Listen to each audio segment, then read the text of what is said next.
जिंदगी जिंदा दिली को जान ए रोशन, वगरना कितने यहां रोज फना होते रहते हैं। आज हमें उस शहीदी धरती से खड़े होकर इस मुल्क की विरासत को याद करने का मौका मिला है।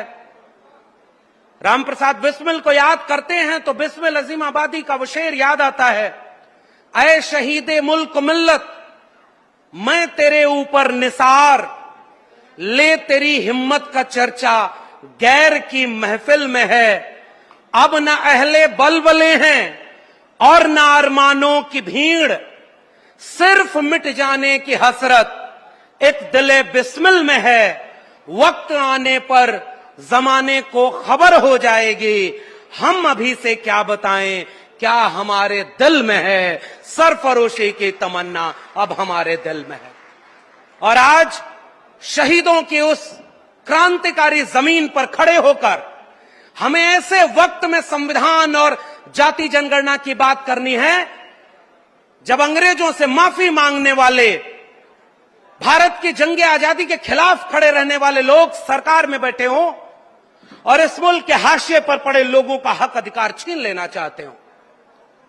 वो अंग्रेजों से माफी मांगते रहे और हमारे पुरखे अंग्रेजों से आंख में आंख डाल करके भगत सिंह बन करके शहीद होते रहे, रोशन लाल बन के शहीद होते रहे, राम प्रसाद बिस्मिल बन के शहीद होते रहे। इसलिए आज साथियों, चूंकि ये एक प्रशिक्षण शिविर है,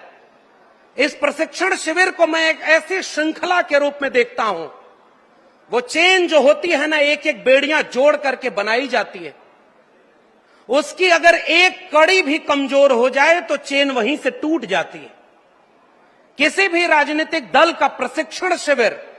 उस श्रृंखला की तरह है कि आखिरी पायदान पर खड़ा उसका सिपाही और उसके सबसे बड़े पायदान पर खड़ा उसका नेता।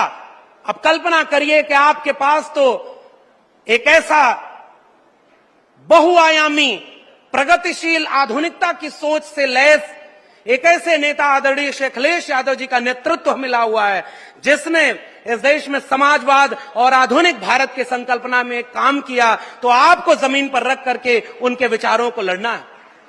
तो आज के इस प्रशिक्षण शिविर में जब मुझे मौका मिला कि आप जाति जनगणना विषय, जो कि इस प्रशिक्षण शिविर का केंद्रीय विषय है, लोक जागरण अभियान,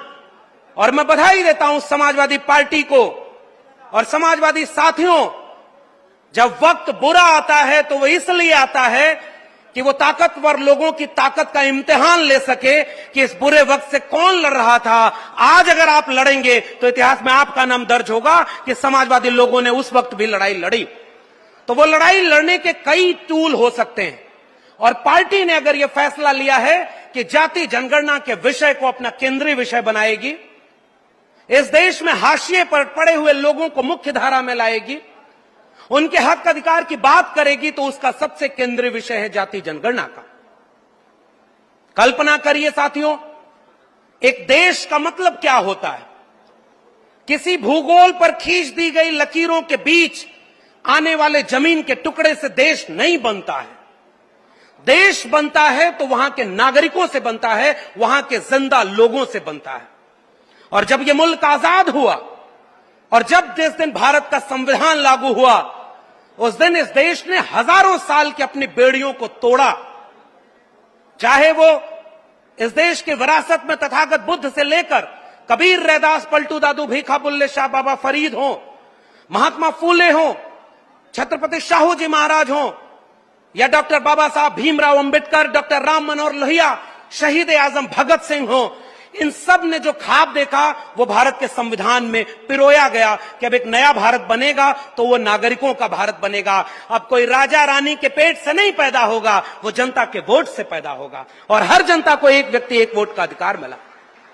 बाबा साहब डॉक्टर भीमराव अंबेडकर ने कहा कि अगर मुझे मेरे हित और देश के हित में से चुनना होगा तो मैं देश का हित चुनूंगा,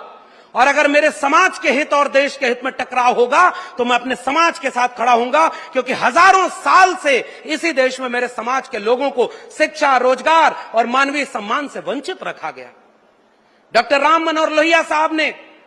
जब नारा दिया कि सन सोपा ने बांधी गांठ, पिछड़ा पावे 100 में 60,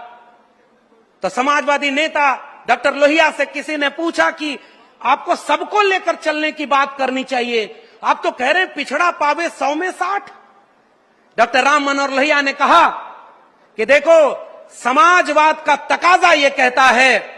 100 से कम न 1000 से ज्यादा, समाजवाद का यही तकाजा, समाजवादी मूल्य कहता है कि आप किसी के हितों का संरक्षण करें तो जो सबसे आखिरी पायदान पर बैठा है उसको अगर उठाकर आप बराबरी पर न खड़ा कर पाए तो फिर किस बात का समाजवाद। इसलिए मैं कह रहा हूं, जिसकी जितनी भागीदारी है उसे वो भागीदारी मिलनी चाहिए।